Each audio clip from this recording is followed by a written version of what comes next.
me, Giora Engel. Welcome, Giora. Thank you. And thank you for joining. And I understand you're a speaker at Conic Summit. So let me start with the question: what your talk was about? So my talk was about API security.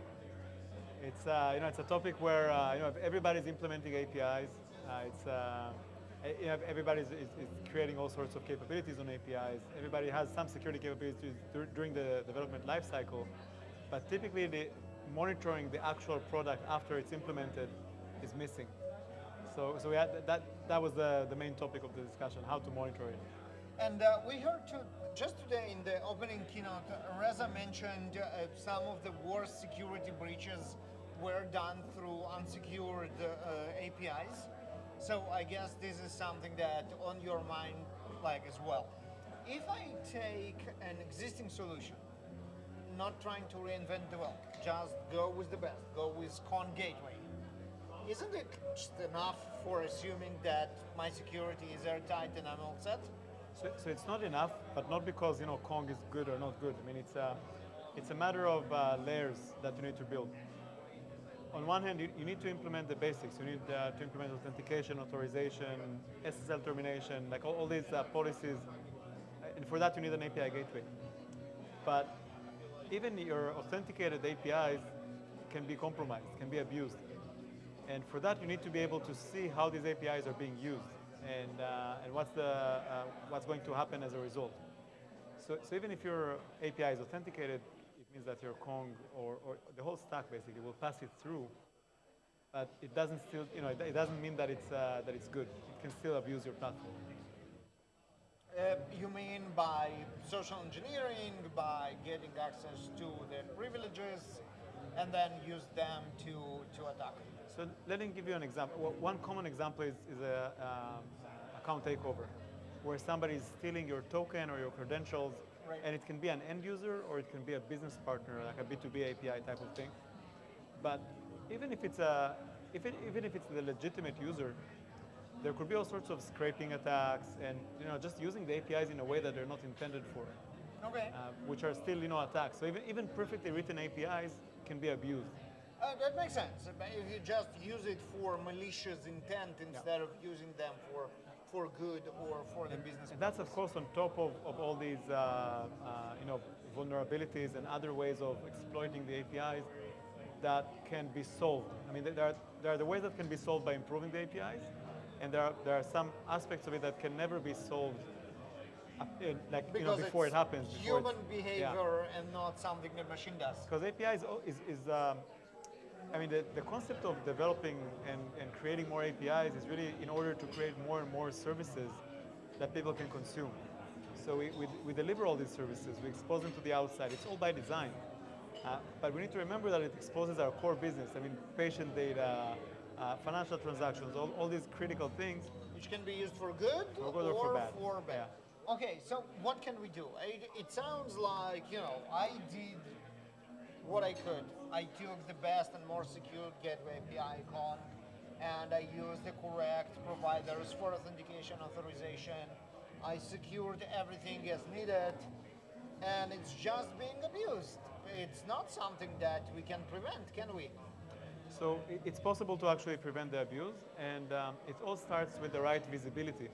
Or, some people call it observability, and but the term doesn't really matter. In the end of the day, you need to be able to see all these API calls, and not just see logs that don't mean anything. You need to see the right user context and be able to go back and see what happened.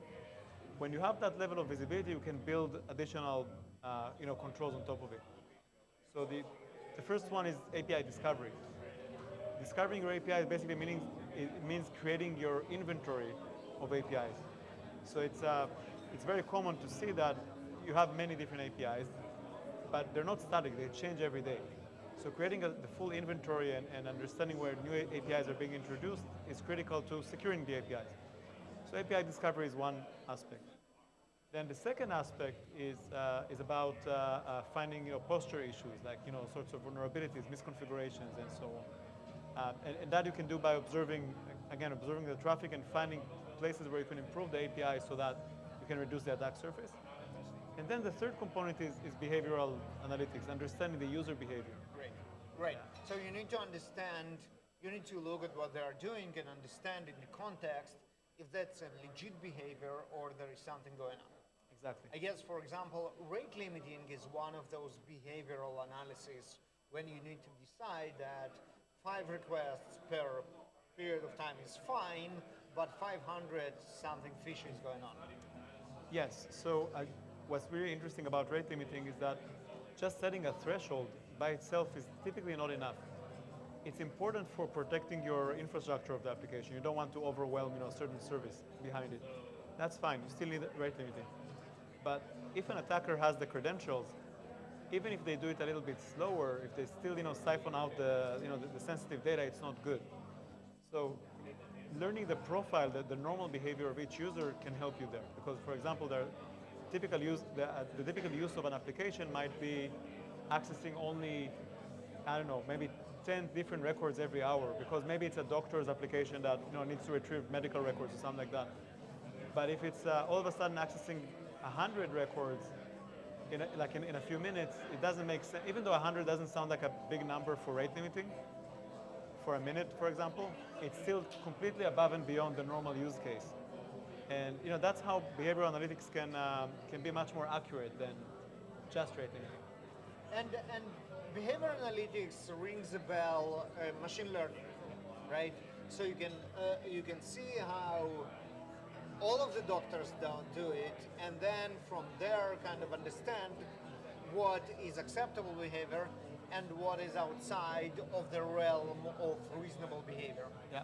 So that's exactly the combination of what we call a peer profile versus individual user profile.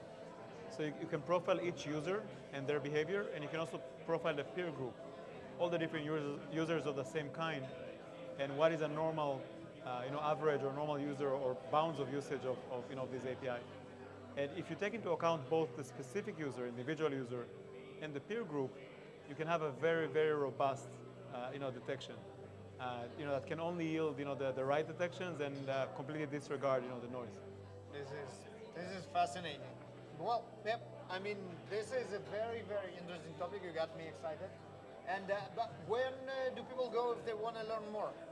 So they can go on our website, neosec.com. We have a lot of good content and even some educational content about how to build APIs, how to secure APIs, different flavors of APIs, and so on and so forth. So definitely go there and learn more. Excellent, excellent. Giora, thank you very much for taking the time and enlightening us on this fascinating topic. And we'll see you in the next episode of the DevOps Speak Easy. Thank you. Thank you.